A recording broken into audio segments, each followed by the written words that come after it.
When my wife excused herself to take an urgent call during the Veterans Appreciation Dinner, an elderly gentleman at the next table slid an envelope across to me and whispered, "Don't go home tonight, Thomas. Check page 7. Then he was gone, disappearing into the crowd before I could even ask his name. I sat there, frozen, the envelope burning against my palm. Patricia had been gone less than 30 seconds.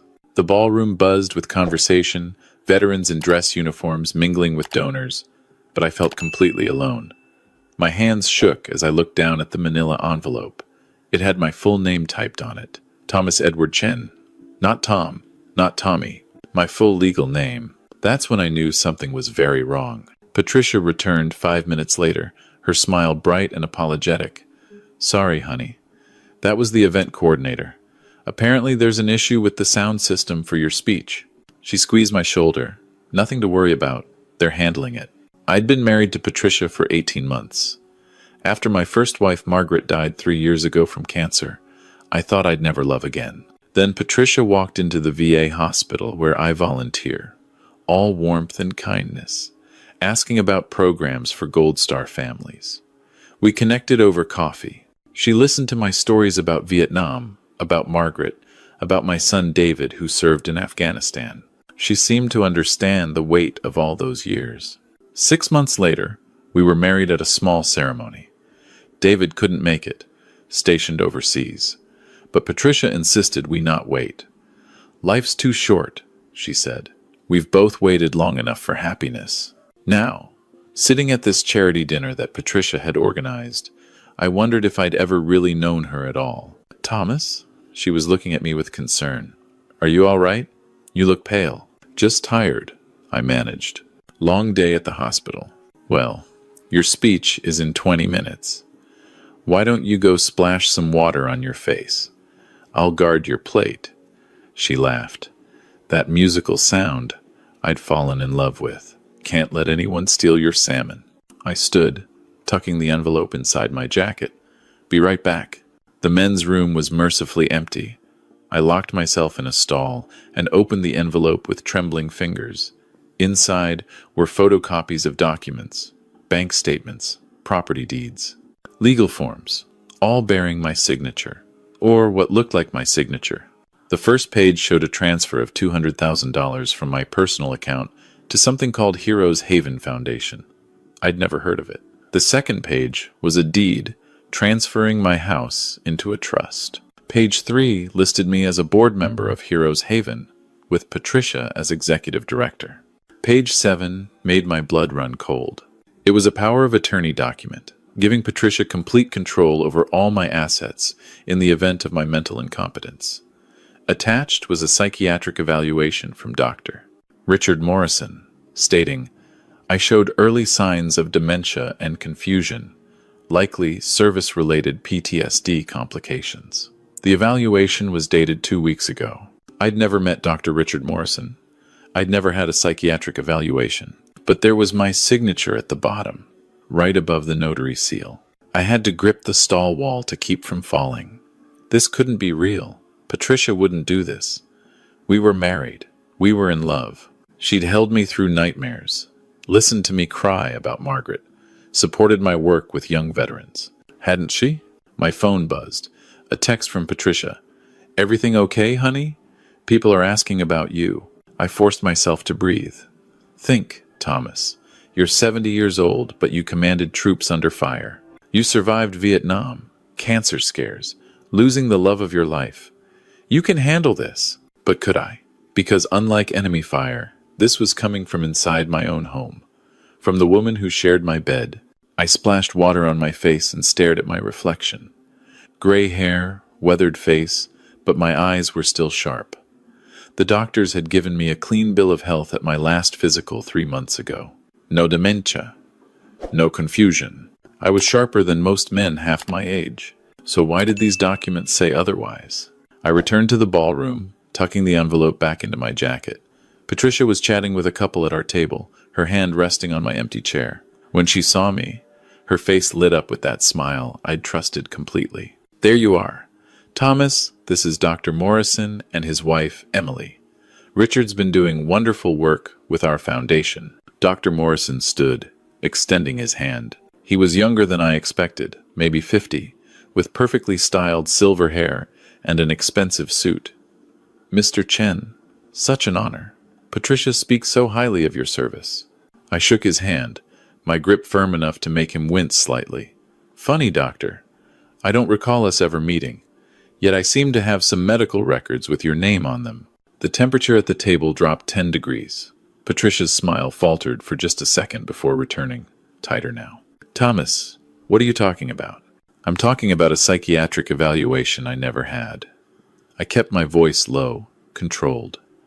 For a condition I don't have, signed by a doctor I've never met. Dr. Morrison's wife suddenly remembered she needed to check on something. She vanished into the crowd.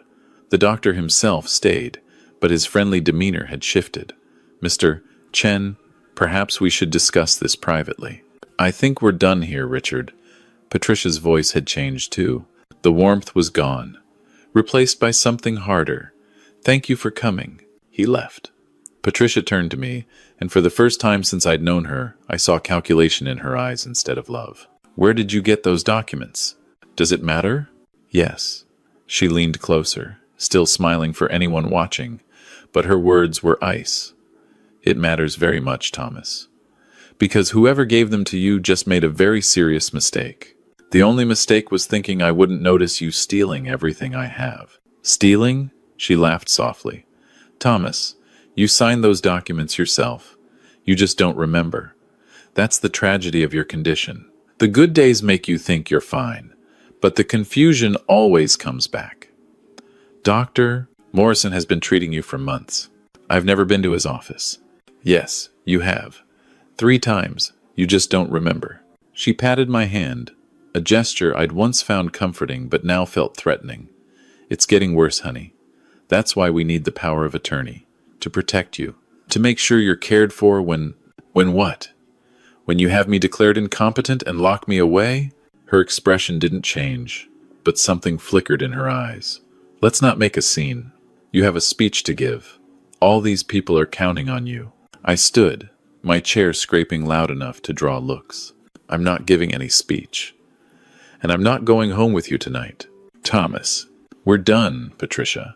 Whatever this is, whatever you've planned, it's over. I walked away, my heart pounding so hard I thought it might burst. Behind me, I heard Patricia making excuses to the nearby tables. He's not feeling well. Veteran issues, you understand. So brave, but the toll it takes. I pushed through the ballroom doors and into the hotel corridor. My legs were shaking. Where could I go? Not home. She'd said not to go home. The stranger had warned me. But where? David was overseas. My few close friends were at the dinner. I couldn't call the police, could I? What would I tell them? My wife forged some documents? Mr. Chen. I spun around. The elderly gentleman from the dining room stepped out from an alcove. Up close, I could see he was older than I'd thought. Maybe 80, with a military bearing that never quite leaves a man. He wore a name tag from the dinner. Robert Castellano, Captain, U.S. Navy. Rhett. Who are you? Someone who knows what you're going through. He glanced past me toward the ballroom. We don't have much time. She'll send people looking for you. Is there somewhere we can talk? Somewhere public? The hotel bar? Too obvious. There's a diner 2 blocks east. Mulligan's. Meet me there in 20 minutes. Come through the hotel's back entrance. Take the alley behind the loading dock. They'll be watching the front. They? But he was already walking away, moving surprisingly fast for a man his age. I stood there for a moment, trying to process. This felt insane, paranoid. But the documents in my jacket were real. Patricia's reaction was real. And something about Robert Castellano's eyes, the way he'd assessed the situation, told me he was telling the truth. I went to the elevator, rode down to the parking level, and found my car. As I drove out, I saw 2 men in suits stationed at the hotel's front entrance. They weren't hotel security. I recognized their type from my military days. Hired muscle, trying to look professional. I took the back route Robert had suggested, parked 3 blocks away, and walked to Mulligan's through the rain that had started falling. The diner was old school, chrome and vinyl, half empty on a Tuesday night. Robert was in a back booth, 2 coffees, already waiting. "You came?" he said as I slid in across from him. "Good. Some men, after what you just went through, they go home anyway. Try to convince themselves it's all a misunderstanding. How did you know about the documents?" "Because I have a set too." He pulled out his own envelope. Different names, different amounts, but same scam. Patricia Chen, formerly Patricia Sullivan, formerly Patricia Hart. She's been running this operation for 7 years that we know of. Maybe longer. My hands went cold. Operation? Targeting elderly veterans with money. The pattern's always the same. She meets you somewhere connected to veteran services. She's charming, understanding, seems to share your values. Quick courtship, quick marriage. Then, slowly, she isolates you. Suggests you cut back on activities that tire you out. Offers to handle finances so you can relax. Gets you to sign documents while distracted. The power of attorney is the final step. Once she has that, she gets her partner, Dr. Morrison, to declare you incompetent. They commit you to a facility, Heroes Haven, which they own. You disappear into their care system. They drain your accounts, sell your property, and keep you medicated enough that you can't fight back. I felt sick. How many? That we found? 12 men, all veterans, all over 65, all widowers with substantial assets and no close family watching. Robert's jaw tightened. My brother Frank was number 3. By the time I realized what was happening, she'd already moved him to the facility. I tried to get him out, but the law was on her side. She had the power of attorney, the medical evaluation, everything legal. Frank died there 6 months later. The death certificate said heart failure. But Frank's heart was fine before Patricia came into his life. My God, after Frank died, I started digging, found the other victims. Most are still alive, but they're locked away, family members shut out, assets being slowly liquidated. The facility is very good at keeping people isolated, and Patricia always moves on before anyone gets suspicious. Why didn't you go to the police? I did. They said it was a civil matter. The documents were legal, properly notarized. The medical evaluations came from a licensed psychiatrist. Patricia had character witnesses, tax records for her foundation. Everything looked legitimate. A few detectives tried to investigate, but they couldn't find enough evidence for criminal charges. And the victims themselves can't testify because they've been declared mentally incompetent. I stared down at my coffee, watching the steam rise. So what do? We stop her, before she files the power of attorney with the court. Before Dr. Morrison's evaluation becomes official, we expose the whole operation in a way they can't deny or hide. Robert leaned forward. But I can't do it alone, Thomas. I'm too close to it. My brother's death makes me look like I have a personal vendetta. We need someone on the inside. Someone she doesn't know I've contacted. Someone who can get evidence we can take to the FBI. What kind of evidence? The real financial records. The pattern of victims. Proof that Dr. Morrison's evaluations are fabricated. Patricia keeps everything in a digital ledger on her computer at your house. She thinks she's protected, but she's arrogant. She doesn't believe any of her targets could outsmart her. The thought of going back to my house made my skin crawl. She'll know something's wrong. After tonight, she'll try to smooth it over. She's done this before. She'll tell you that you had an episode at the dinner, that she's worried about you, that she only wants to help. She's very good at gaslighting, making you doubt your own perceptions. Robert's voice was gentle but firm. But you're stronger than her victims have been, Thomas. You suspected something was wrong early. Most men don't realize until it's too late. The warning you gave me tonight was a risk. But I've been following Patricia for months, waiting for her to make a mistake. When I saw her pattern starting with you, saw the timeline accelerating, I knew I had to intervene. Tonight was supposed to be when she got you to sign some final documents. There was going to be an incident during your speech. You'd become confused, disoriented. Dr. Morrison would help you off stage. By morning, you'd wake up in Heroes Haven. I thought about the speech I'd been supposed to give.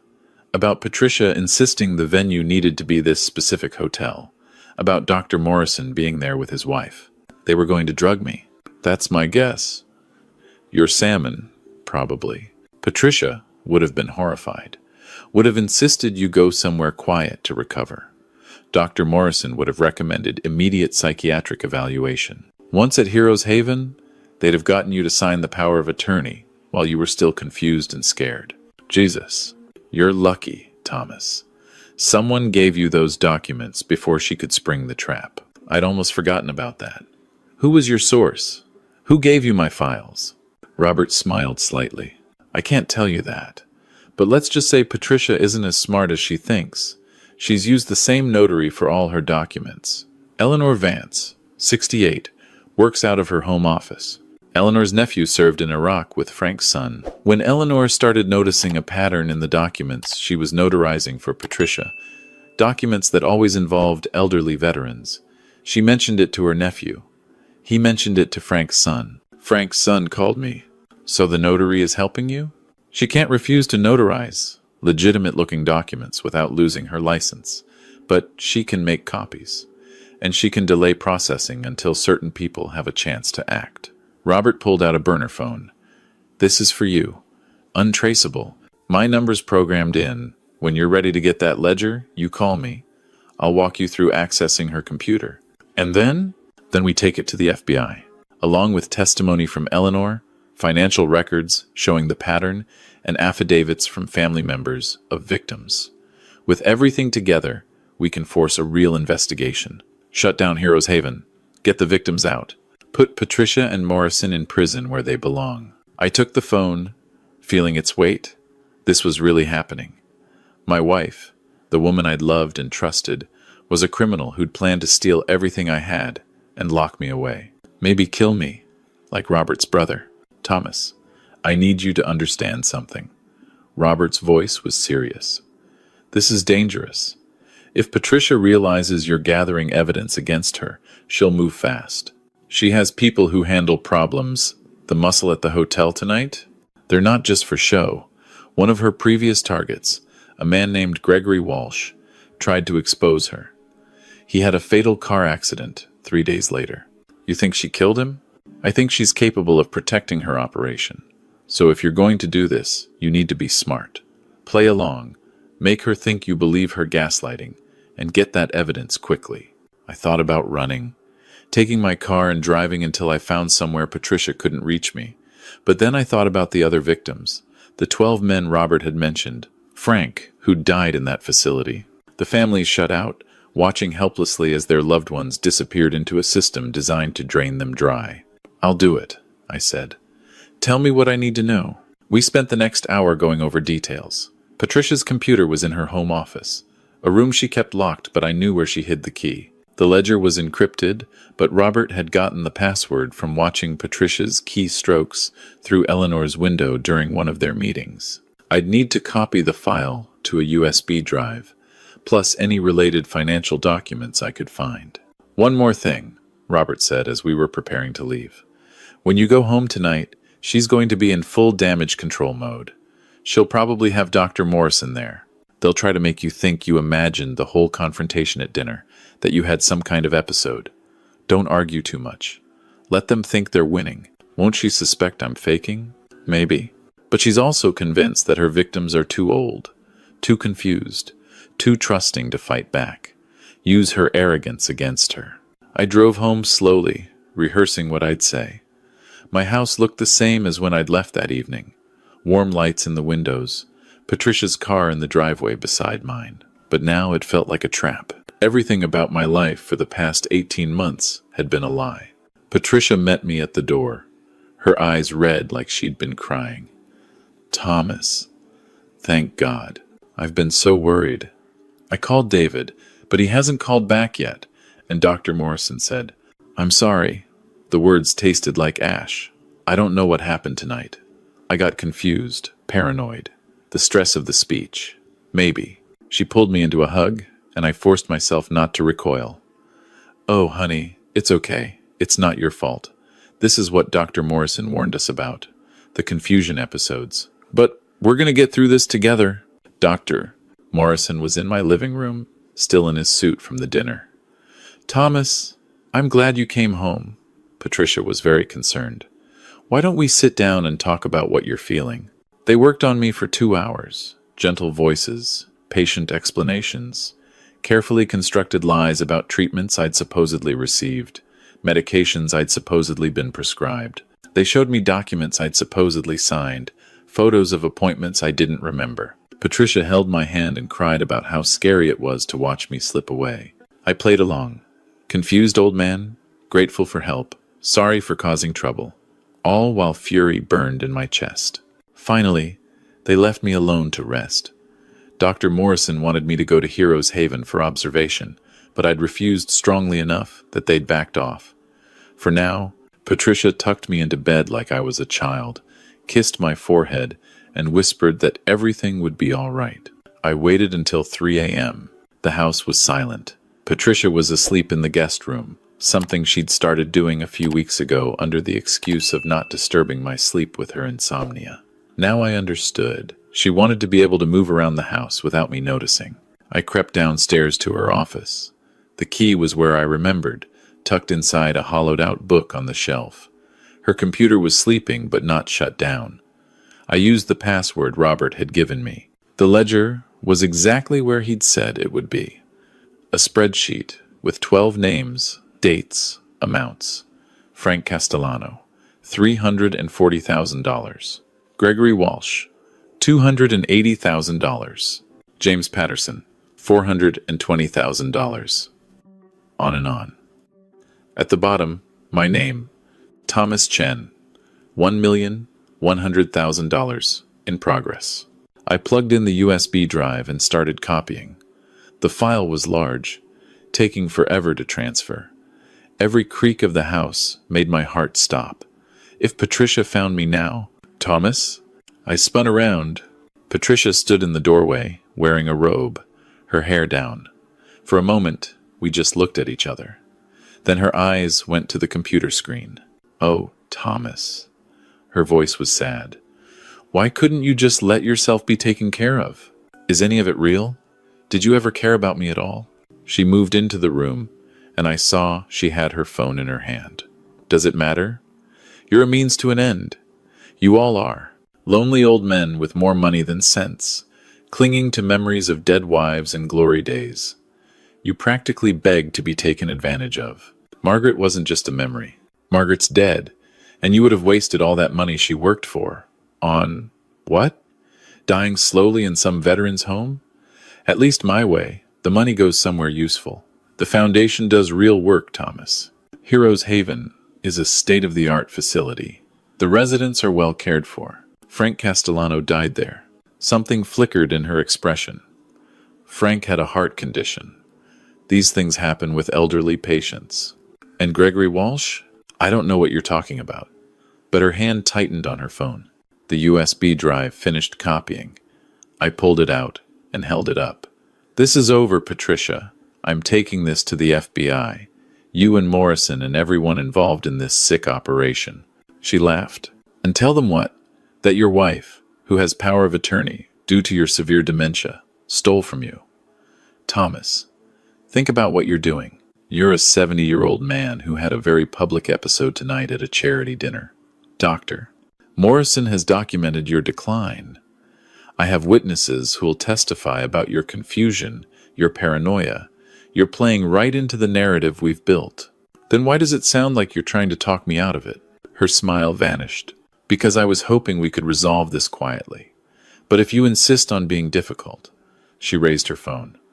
I have 2 men waiting outside. They'll take you to Heroes Haven tonight. By morning, you'll be legally committed. And that USB drive?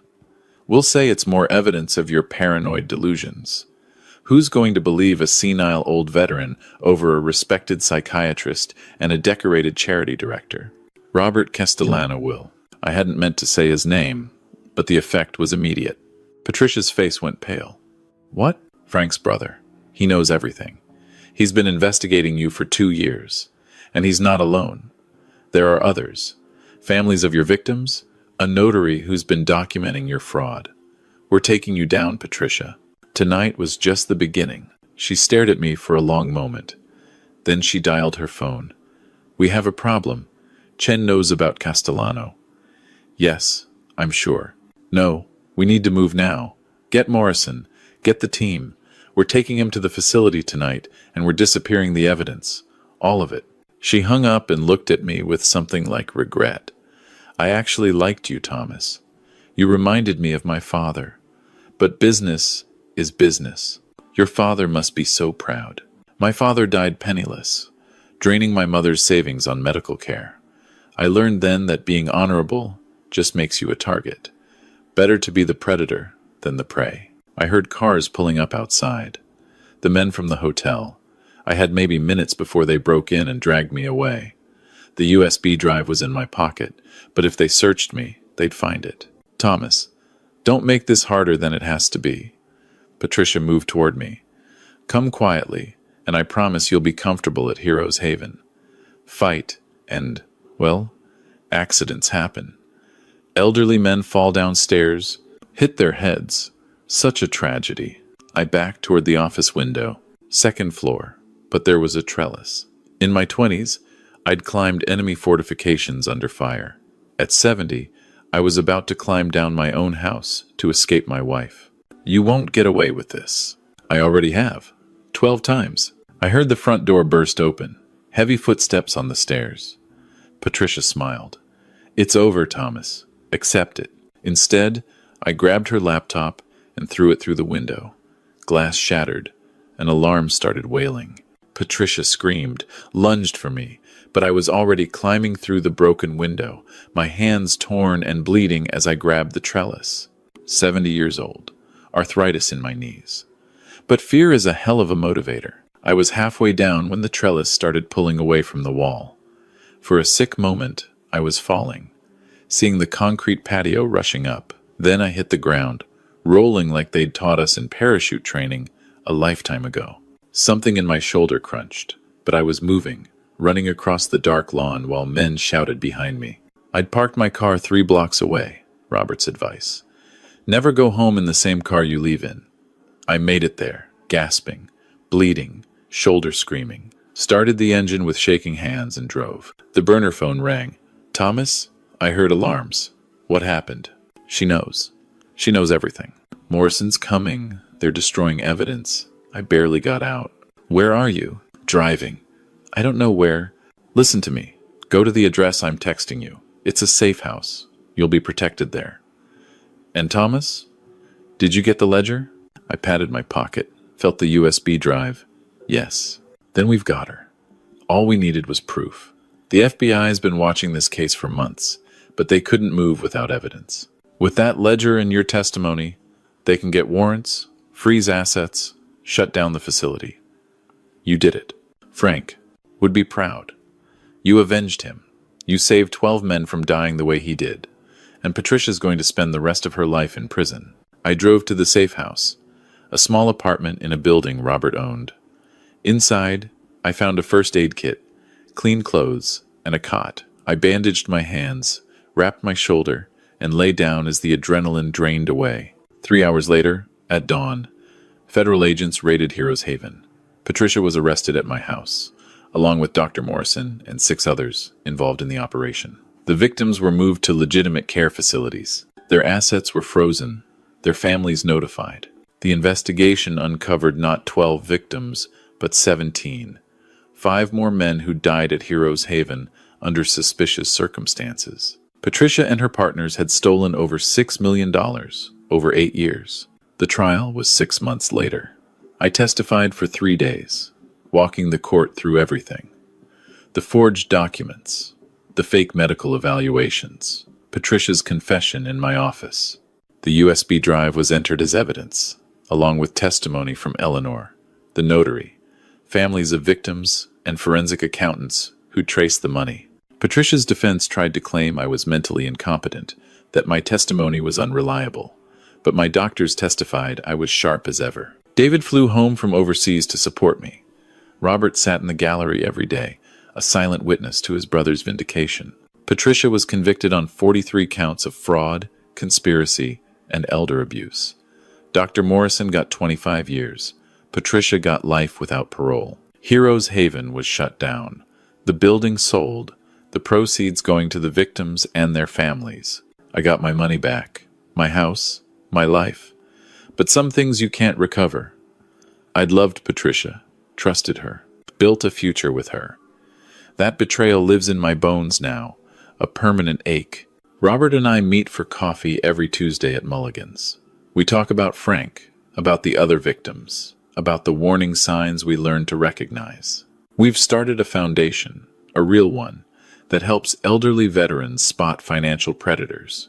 David visits when he can, making sure I'm really okay. Sometimes people ask me why I didn't just run that night. Why I risked everything to get evidence instead of disappearing. The answer is simple. I spent my 20s fighting for men I'd never met, in a jungle on the other side of the world. I wasn't about to stop fighting at 70, especially when the enemy was in my own home. Patricia counted on her victims being too old, too trusting, too ashamed to fight back. She was wrong, because the thing about veterans is, we never really stop being soldiers. We just choose different battles. And this was one battle I was damn well going to win. Standing at Frank Castellano's grave 6 months after the trial, Robert placed a hand on my shoulder. He would have liked you, Thomas. Would have said you had guts. I just did what anyone would do. No. Most people freeze when they realize someone they love has been lying to them. They want to believe the lie because the truth is too painful. You faced the truth and fought back. That takes a special kind of courage. I looked at Frank's headstone. Beloved brother, devoted father, veteran, survivor. Except he hadn't survived. Not Patricia's trap. I'm sorry I couldn't save him. You saved 12 others. And you made sure Patricia can never hurt anyone again. That's Frank's legacy now. Not how he died, but what came after. We stood there in silence. 2 old soldiers, paying respect to a third. The sun was setting, casting long shadows across the cemetery. My shoulder still ached where I'd landed that night, a permanent reminder of the woman I'd loved and the trap I'd escaped. But I was alive. I was free.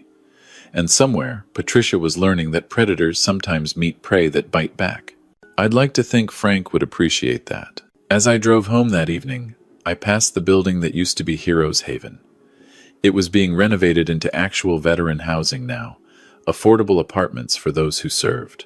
The sign outside read Castellano House, in honor of Frank. Sometimes justice takes a while. Sometimes it comes from the most unexpected places.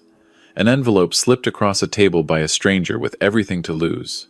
But it comes, and when it does, it's worth every sleepless night, every moment of fear, every risk you took to make it happen. That's what I tell the people who call me now, other elderly men who've noticed something off about their situations, other families worried about loved ones. I tell them Frank's story, Robert's determination, my narrow escape, and I tell them the most important thing. You're not crazy, you're not confused, and you're not alone. If something feels wrong, trust that instinct. Document everything. Find someone who believes you. Fight back with every ounce of strength you have left, because the Patricia Chens of the world, they count on silence. They count on shame. They count on their victims being too proud or too scared to ask for help. Don't give them that power. I learned that lesson at 70 years old, the hard way. But I learned it. And now, every Tuesday at Mulligan's Diner, over coffee with Robert and anyone else who needs to hear it, I make sure that lesson spreads. The bill on the table is always split evenly. The coffee's always hot. And somewhere in the back of the diner, there's a booth where an old sailor once saved an old soldier's life with a whispered warning and an envelope full of truth. We keep that booth reserved, just in case someone else needs it someday. Because the thing about predators is they never really stop hunting. They just find new prey. But now we're hunting them back. And we've got patience, evidence, and nothing left to lose. Patricia's in prison for life. Doctor. Morrison won't see freedom until he's 80. Heroes Haven is ashes and bitter memories. But Castellano House stands tall, sheltering the very people Patricia tried to destroy. That's justice. That's victory. And that's what happens when you underestimate a 70-year-old veteran who still remembers how to fight. Some battles you fight with weapons, some with words. This one, we fought with truth. And truth, it turns out, is the most powerful weapon of all.